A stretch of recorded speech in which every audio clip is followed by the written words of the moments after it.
What's going on, everybody? Isaac here. Today I have got the cold steel drop forged Survivalist. Super cool blade, and it doesn't cost all that much. So we've got like 7.5 inches of 52-100 steel, known for its toughness.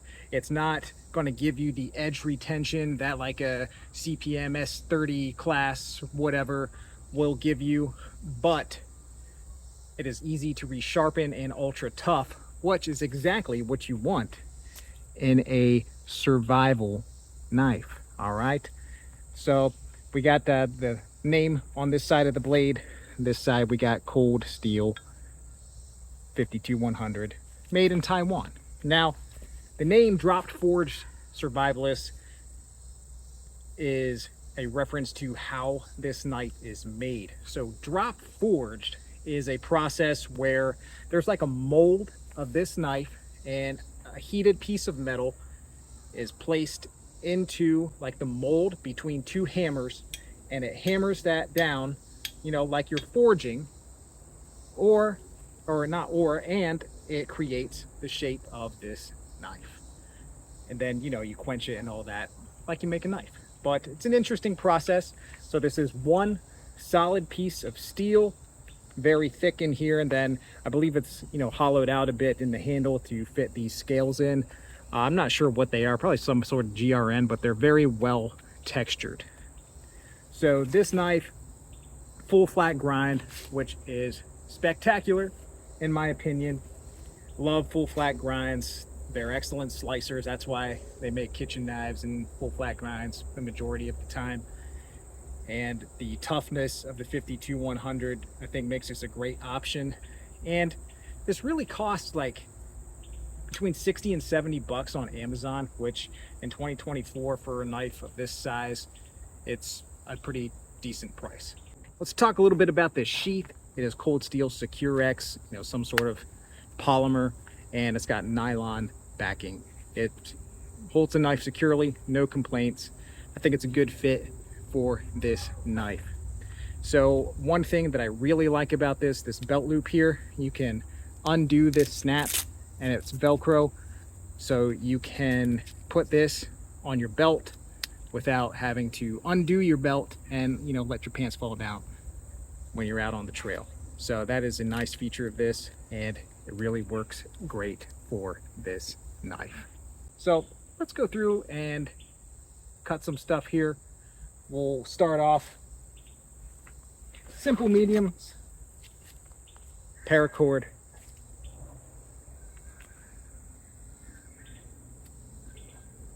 great edge on this, comes sharp, and like I said, 52-100 should be easy for you to resharpen.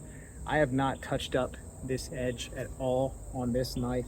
From what I remember, I've had it a couple months now and it has not been resharpened. So we're moving on to 3/8 of an inch cord, and it's just like butter, guys. Super sharp edge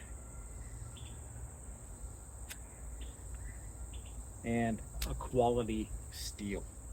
So with that being said, let's take a look at some wood splitting and food prep, and we'll wrap it up here.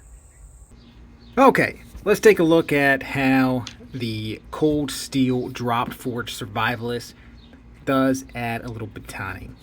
Now, unfortunately, you can't really see the top of my knife in this shot because I didn't have the camera position just correct, but you're going to get the idea.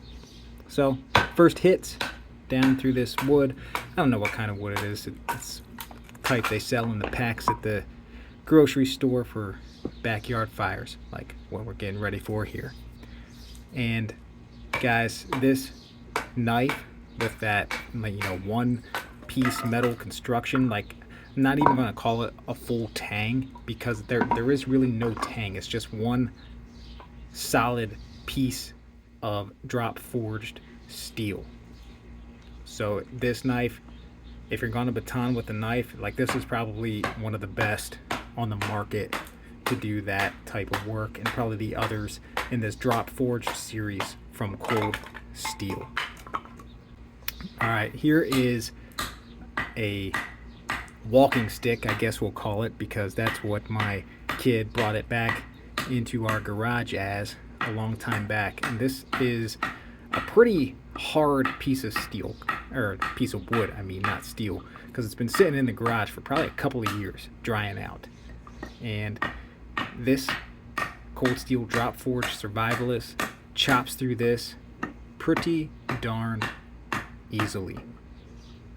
I'm not a great chopper with knives, so if it goes through easy, it's because of the knife and not because of my chopping skills. So rest easy with the cold steel drop forward Survivalist if you're looking for something to do a little bit of chopping like we're doing right here.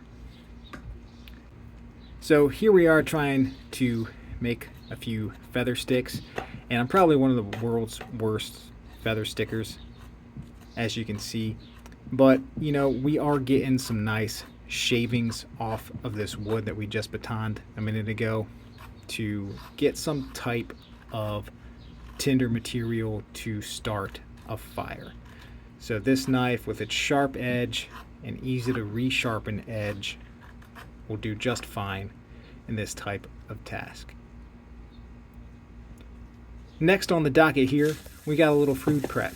So fresh cooked steak gliding right through there. Sharp 52 100 steel with that full flat grind. I mean, this knife can really do it all.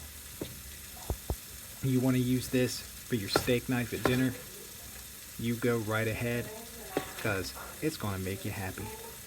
Now, I love showing how knives ride on belts because it doesn't ride comfortably. I'm not going to carry it, and this one rides right where I like it. All right, now grip is great, fits my hand very well. You know, those scales there, as I mentioned before, they provide a good amount of texture. One thing that does bug me is the steel that sticks up here. Can provide a little discomfort once gripping for a while and cutting. Now, I want to experiment with that and get some of that like rubberized tape that you would see wrapped around an aluminum baseball bat to see if that gives just a little bit of cushion to not cause any discomfort when just bearing down on that metal. Now, it's not sharp or anything, it's rounded and smooth, but you know, it's steel. It's not like a nice grippy handle material. It's just a little different, a little awkward. All right, guys, there you have the cold steel drop forge Survivalist. I highly recommend this knife. It is quality, it is tough, and it is relatively inexpensive. It's a, you know, if you want to compare this to something, I'd put it up against like a BK7, very similar size and blade shape. So if you have one of those and like it and kind of want a similar knife, then cold steel drop forward Survivalist is the way to go. Take it easy until the next video. This is Isaac's Knives and Knowledge. Please hit that subscribe button, and we'll see you next time.